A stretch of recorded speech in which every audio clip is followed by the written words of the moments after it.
Good morning students. आज हम लोग एग्रीकल्चर जो ये ज्योग्राफी का चैप्टर है, हम लोग इनके बारे में जानेंगे। सबसे पहले टॉपिक का नाम है एग्रीकल्चर। तो एग्रीकल्चर का डिफिनीशन, एग्रीकल्चर के संबंध में थोड़ी सी जानकारी पहले मैं देना चाहता हूँ, फिर आगे बढ़ूंगा। Agriculture is a primary activity which produces most of the food that we consume. देखो स्टूडेंट, चाहे एग्रीकल्चर में हम लोग क्या देखते हैं, मिट्टी पलट कर फसल उगाते हैं और उन फसलों को जो पॉपुलेशन है, जो जनसंख्या है, वह कंज्यूम करती है। तो इसके अंतर्गत केवल फूड ग्रेन ही नहीं, कुछ हम पेय पदार्थ भी उत्पादन करते हैं, जैसे चाय, कॉफी, अन्य जो पेय पदार्थ है उसका भी उत्पादन करते हैं। इसको भी हम इसी में शामिल करते हैं। साथ ही साथ agriculture produces raw material for various industries. Agriculture जो हमारे यहाँ उद्योग धंधे हैं, उस उद्योग धंधे के लिए रॉ मटेरियल यानी कच्चा माल भी उत्पादन करता है। भारत क्या है, कृषि प्रधान देश है। यहाँ अधिकांश लोग अभी भी खेती करते हैं। पहले एनसीईआरटी की बुक है, उसमें तो 2/3 पॉपुलेशन की बात करता है कि कृषि में इंगेज है, लेकिन ग्राउंड पर हम देखते हैं तो अब 2/3 नहीं है, क्योंकि यह पुरानी बुक है, इसीलिए 2/3 लिख देता है।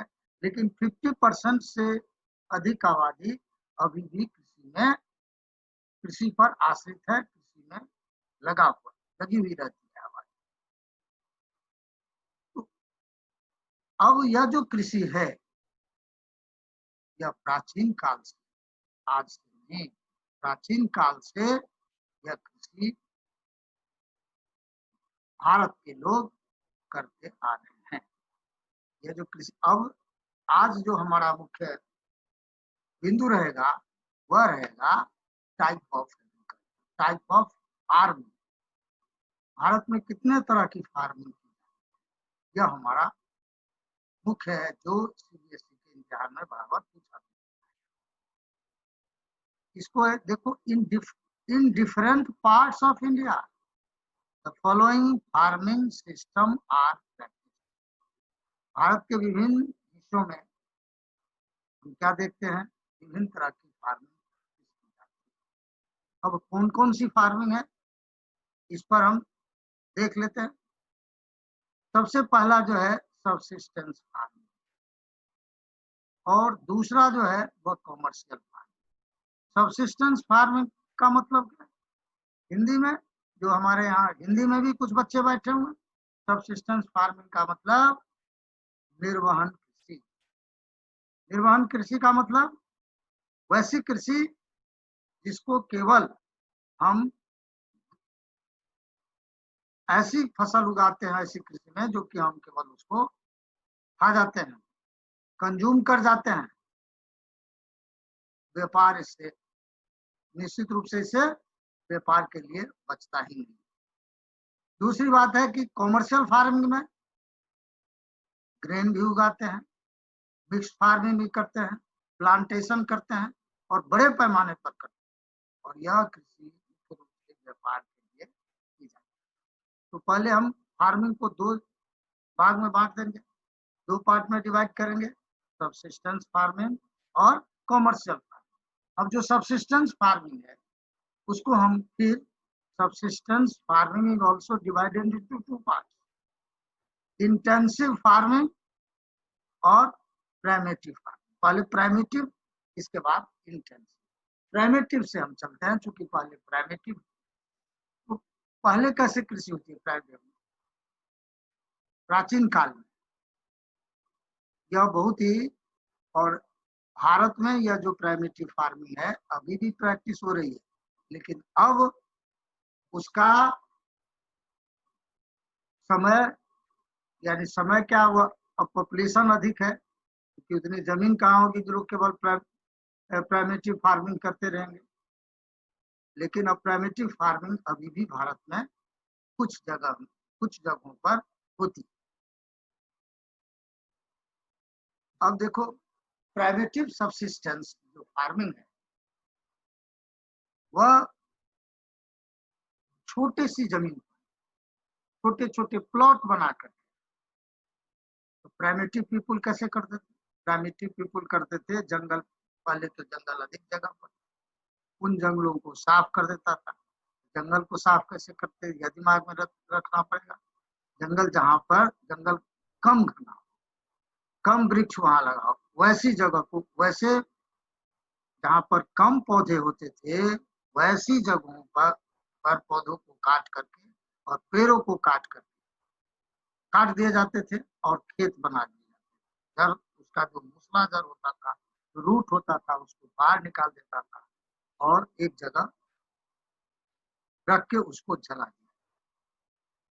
इसलिए जो प्राइमेटिव सबसिस्टेंस एग्रीकल्चर है उसको बर्न एंड स्लैश एग्रीकल्चर भी कहते हैं।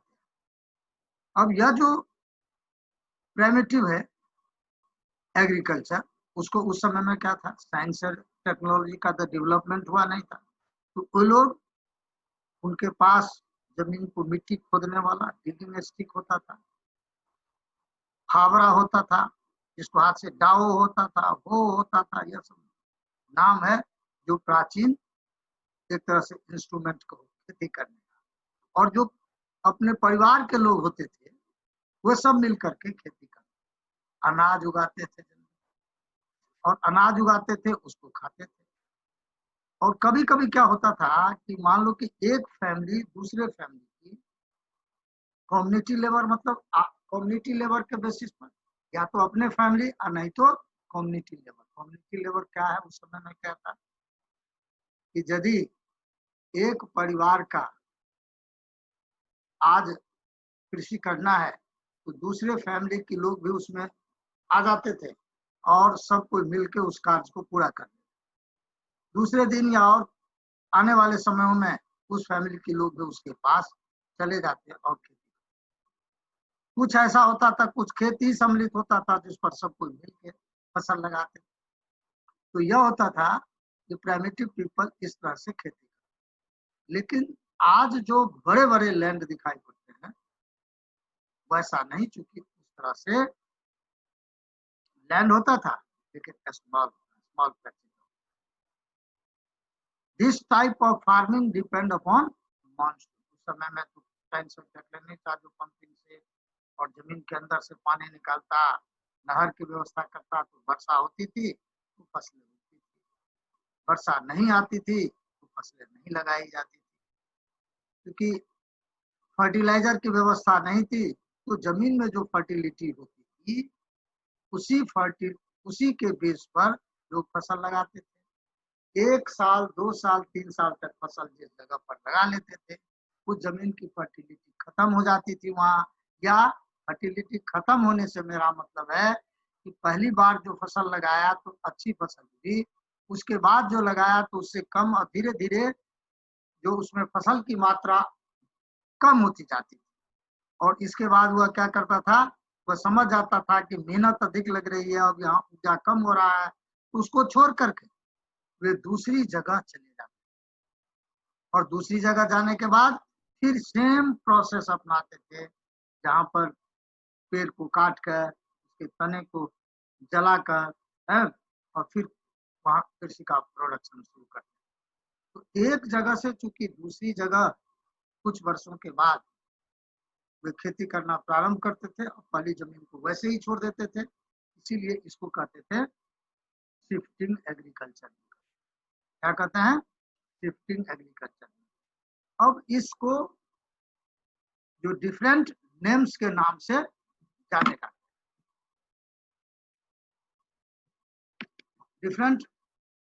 Different names of slash and burn cultivation.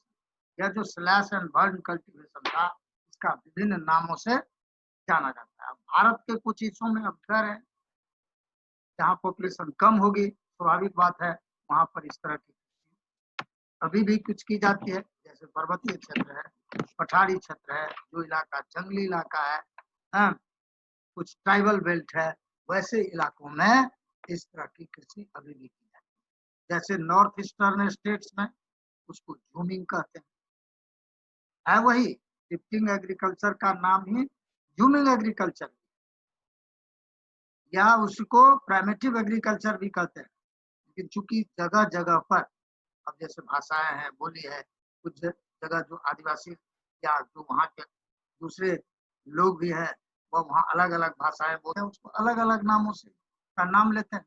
तो नॉर्थ ईस्टर्न पार्ट में झूमिंग, मणिपुर में पामलो और छत्तीसगढ़ में दीपा, अंडमान निकोबार देख रहे हो जो बिल्कुल दक्षिण में है भारत के इलाका, बिल्कुल चारों ओर से वहाँ समुद्री इलाका है, तो वहाँ भी दीपा कहते हैं। अब मध्य प्रदेश का इलाका है, वहाँ भी कुछ इलाका पर्वतीय और पठारी इलाका है, वहाँ पर ब्यावर है। आंध्र प्रदेश है, कोडू और पेंडा, यह दो तरह के नाम वहाँ एक ही राज्य में दो तरह के का नाम से इसको जानते हैं, झूमिंग एग्रीकल्चर को। और उड़ीसा है कोमन, वेस्टर्न घाट जो क्या नाम है, अंडमान के नीचे तक जो पश्चिम की तरफ जो पहाड़ी को हम देखते हैं, उसका नाम है वेस्टर्न घाट। वहां पर वेस्टर्न घाट पर उसका नाम है कुमारी। और राजस्थान है वारले, वारले बोलते हैं इसको, वाल्ट्रे बोलते हैं। यह दोनों दोनों नाम से राजस्थान के कुछ इलाकों में जो खेती होती है। हिमालयन बेल्ट है, वहाँ खिल बोलते हैं। और झारखंड का इलाका है कुरुवा बोलते हैं उसको, कुरुवा। तो भारत के विभिन्न हिस्सों में जो जहाँ कहीं भी बहुत कम लैंड पर इसकी खेती, इस टाइप की खेती होती है, उसको विभिन्न नामों से जानते हैं। अब देखो जिस तरह का कंडीशन, जिस तरह का जो फिजिकल कंडीशन भारत में है, उसी तरह का फिजिकल कंडीशन वर्ल्ड में भी कुछ जगहों पर है, और वहां भी इस तरह की एग्रीकल्चर की प्रैक्टिसेस होती है, जिसको हम दूसरे नामों से जानते हैं। मैक्सिको, उत्तर अमेरिका और दक्षिण अमेरिका, नॉर्थ और साउथ अमेरिका के बीच में एक देश है जहाँ पर नैरो भाग जो है नैरो लैंड, जो उसके द्वारा जो जुड़ा हुआ है, दोनों लैंड मास नॉर्थ अमेरिका और साउथ अमेरिका के बीच में देखोगे, उसका नाम है मैक्सिको, कंट्री का नाम है। सेंट्रल अमेरिका है, वहाँ बहुत ही महत्वपूर्ण नाम है, कई बार कॉम्पिटिटिव एग्जाम में पूछ भी जाते हैं, वो दिल्फा नाम से लोग। वेनेजुएला है कोनुको, और वेनेजुएला एक देश है वहीं पर छोटा सा, तो वेनेजुएला में उसको कोनुको कहते हैं। ब्राजील है, रोका बोलते हैं। सेंट्रल अफ्रीका है, मोसोले बोलते हैं। इंडोनेशिया है, लैड डंग बोलते हैं। और वियतनाम है, राय बोलते हैं। तो जो फिजिकल कंडीशन भारत में झूमिंग एग्रीकल्चर के लिए है, वही दूसरे देशों में उसको विभिन्न नामों से जानते हैं, लेकिन एग्रीकल्चर प्रैक्टिस इसी तरह। अब हम आगे बढ़ते हैं, और यह है हमारा झूमिंग एग्रीकल्चर का भारत में जो है, देखो क्या क्या करता है, इसमें क्या कर रहे हैं। यहाँ जो वहाँ के रहने वाले लोग हैं, वह उसको रूट को काट रहे हैं, रूट को बाहर निकाल के, पेड़ को काट के रूट को बाहर निकाल रहे हैं, और जब वह जलने वाले पोजीशन में आ जाता है, उसको सब जला रहे हैं, यानी जंगल को जला करके बिल्कुल इलाका को साफ करता है। लेकिन हम पहले भी तुमको कह चुके हैं कि जहां पर बहुत अधिक घना जंगल होगा उसे उस समय में उतने औजार उसके पास नहीं थे, इंस्ट्रूमेंट नहीं थे, काटने में कठिनाई होगी, इसीलिए वैसी जगह पर ही अपना खेत बनाते थे और अभी भी बनाते हैं जहां पर जंगल बिल्कुल कम, पेड़ बहुत कम लगे। जंगली इलाका है लेकिन पेड़ कम लगे, वहां पर यह प्रैक्टिस। तो jhuming agriculture is also known as slash and burn agriculture. इसकी चर्चा मैंने पहले की थी, इसको आप उसको लिखने के दृष्टिकोण से जो परीक्षा में केवल झूमिंग एग्रीकल्चर है, घबराने की कोई जरूरत नहीं है। शिफ्टिंग एग्रीकल्चर का वर्णन कर दो, कोई भी तुम लिखोगे एक ही बात लिखोगे, jhuming agriculture is also known as slash and burn agriculture. It is famous in north eastern states of India. Bharat में या नॉर्थ ईस्ट की चर्चा में, नॉर्थ ईस्ट में कहाँ कहाँ है, क्या इसका नाम है। अब देखो दूसरा ये तो हो गया प्राइमरी, अब आता है इंटेंसिव सबसिस्टेंस प्राइमेटिव।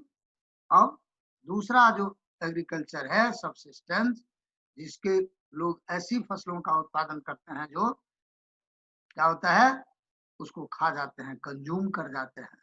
तो उसका दूसरा हिस्सा है इंटेंसिव, गहन निर्वहन कृषि। निर्वाह के लिए यह कृषि भी करते हैं, लेकिन उसमें लिखा हुआ है गहन निर्वहन। निर्वहन में कैसा गहन, गहन निर्वहन farming. This type of farming is practised in area of high population pressure on land. जहां पर जनसंख्या बहुत अधिक है वहां पर हम इंटेंसिव सबसिस्टेंस करते हैं। बहुत अधिक जनसंख्या है तो खाएंगे क्या, अनाज चाहिए, तो जो अनाज चाहिए, अनाज चाहिए और अनाज को तो इस कृषि में उस कृषि में देखो it is labour intensive farming where high dose of chemical inputs and irrigation are used for obtaining higher production। जब जनसंख्या अधिक रहेगी, जनसंख्या का प्रेशर, पॉपुलेशन का प्रेशर लैंड पर रहेगा, ऑटोमेटिक है। जब जनसंख्या अधिक है तो आपको प्रोडक्शन अधिक करना पड़ेगा कि नहीं? हाँ, करना पड़ेगा। तो जब करना पड़ेगा उसके लिए क्या कहेगा, जमीन तो उतनी ही है, वह बढ़ेगी नहीं, तो उसको क्या करना पड़ेगा, उसको इनपुट्स डालना पड़ेगा। तो बायोकेमिकल इनपुट्स डालते हैं, इरिगेशन फैसिलिटी को बढ़ाते हैं और तब हायर प्रोडक्शन होता है। यहाँ क्या है, अब देखो तो अब दोनों तरह का दोनों तरह के प्रोडक्शन, दोनों तरह के सबसिस्टेंस फार्मिंग को हम लोगों ने देखा। एक में हम लोगों ने क्या क्या, जो प्राचीन काल का औजार है उससे खेती करते हैं, केवल लेबर, अपने घर का लेबर। इसमें हम क्या देखते हैं, अब अपने घर का लेबर के साथ साथ एग्रीकल्चरल इंस्ट्रूमेंट भी इसमें उपयोग होता है, कि फर्टिलाइजर का उपयोग हम करते हैं। इरिगेशन पहले उसमें मैंने कहा था कि मानसून पर निर्भर है, इसमें सो बात नहीं है, इसमें इरिगेशन फैसिलिटी भी प्रोवाइड कराया जाता है और तब प्रोडक्शन अधिक होता है। तो यह है, लेकिन उन्हीं फसलों का उत्पादन करते हैं जो खाद्य, जिसका हम उपयोग खाने में कर लेते हैं। क्योंकि पॉपुलेशन का प्रेशर बहुत अधिक है इस पर, तो जब पॉपुलेशन अधिक रहेगा तो उसको खाद्यान्न भी अधिक चाहिए, इसलिए खाद्यान्न का प्रोडक्शन करते हैं। अब दूसरी बात, हम इसमें एक 3 नंबर का क्वेश्चन आता है कि what is the difference between primitive subsistence and intensive subsistence farming. तो 3 नंबर का या जो 3 मार्क्स का क्वेश्चन रहता है, इसको इस तरह से लिखेंगे जैसा तुमको स्क्रीन पर दिखाई पड़ रहा है। पहला मैंने क्या कहा था, स्मॉल पैचेज ऑफ लैंड, माने कंटिगुअस प्लॉट जिसको हम कहते हैं, जो प्लॉट होता है उसका आकार छोटे होता है। It is practised on a small patches of land. Intensive में होता है it is practised on bigger land holding. दूसरा है primitive tools like hoe, dao, hoe, dao and digging sticks and family community labour are used. इसमें क्या मैंने कहा था कि जो प्राचीन काल में उतना साइंस और टेक्नोलॉजी नहीं बढ़ा था, एग्रीकल्चरल इंस्ट्रूमेंट नहीं था, तो हाथ से, डाव से, कुछ डिगिंग स्टिक होता, जमीन के खोदने वाले स्टिक होते हैं, और अपने घर के लेबर होते थे, चाहे आसपास पड़ोस के जो लोगों को बुला लेते थे और उस खेतों में काम करते थे। अब इसमें हम क्या देखते हैं, modern inputs like high HYV, high variety, high yielding variety, जो सीड होता है, जो अत्यधिक उत्पादन, फसल को उत्पादन देने वाला जो बीज होता है, वैसे बीज का उपयोग इसमें होता है। केमिकल फर्टिलाइजर डाले जाते हैं और इंसेक्टिसाइड्स डालते हैं, क्यों? इस तरह का मैक्सिमम प्रोडक्शन हो सके, to obtain higher production are used, productivity are used. तो इसमें हायर प्रोडक्शन के लिए, प्रोडक्टिविटी के लिए, बहुत अधिक उत्पादन हो, एक साथ हम फर्टिलाइजर, इंसेक्टिसाइड और एग्रीकल्चरल इंस्ट्रूमेंट का उपयोग एक साथ करते हैं। और यह थर्ड जो डिफरेंसेज है वह है, in this type of farming farmers depend on monsoon and natural fertility of soil. देखो साथियों, उस समय में जब कोई कारखाना नहीं था तो फर्टिलाइजर आएगा कहां से? तो लैंड के पास जो फर्टिलिटी होती थी, जिसको हम नेचुरल फर्टिलिटी, लैंड के पास फर्टिलिटी, पेड़ होते थे, पत्ते गिरते थे, और वह जब डिग्रेडेड होके वह उसकी फर्टिलिटी को बढ़ाता था, तो वह जो सड़ता था उसमें फर्टिलिटी बढ़ जाती थी। वो बायो वाले लोग ज्यादा क्लियर कर पाएंगे कि कैसे इसमें केमिकल रिएक्शन होता है, क्या होता है, उसकी फर्टिलिटी बढ़ती है पत्ते के गिरने से, उसके सड़ने से। लेकिन हम तो इतना समझते हैं कि जो पत्ते गिरते हैं और उसके साथ पानी जब उस पत्ते के साथ मिलता है और जमीन के भीतर जो ही वह पहुंचता है तो उसकी फर्टिलिटी को बढ़ाता है, ह्यूमस को बढ़ाता है। तो this type of farming farmers depend on monsoon and natural fertility of soil. Intensive agriculture में क्या है, intensive subsistence irrigation facility like tubewells and canals irrigation is used। आजकल क्या हो गया, बड़ी बड़ी नदियों पर बड़े बड़े डैम्स बनाए गए और उस डैम से नहरें निकाली गई है, और नहरों से जहां पर वर्षा यदि लेट से आई, वर्षा नहीं भी होती है, तो उस नहरों के द्वारा कृत्रिम विधि से खेत तक जल को पहुंचा देते हैं, जिसको हम सिंचाई करते हैं। तो इरिगेशन करते हैं, इरिगेशन फैसिलिटी अवेलेबल है। जो हमारा फोर्थ पॉइंट है, land productivity in this type of agriculture is low. Land की अपनी कुदरती जो नेचुरल उसमें ताकत है, फर्टिलिटी है, उपजाऊपन है, वही है। और इसमें क्या करते हैं, यदि लैंड की प्रोडक्टिविटी बढ़ाने के लिए हम फर्टिलाइजर डालते हैं, क्योंकि हमको प्रोडक्शन अधिक लेना है। तो यह दोनों में, यह 3 नंबर का जो क्वेश्चन आता है, प्राइमेटिव सबसिस्टेंस और इंटेंसिव सबसिस्टेंस में यह अंतर है। इन्हीं शब्दों के साथ मैं अपनी बात समाप्त करता हूं। जय हिंद।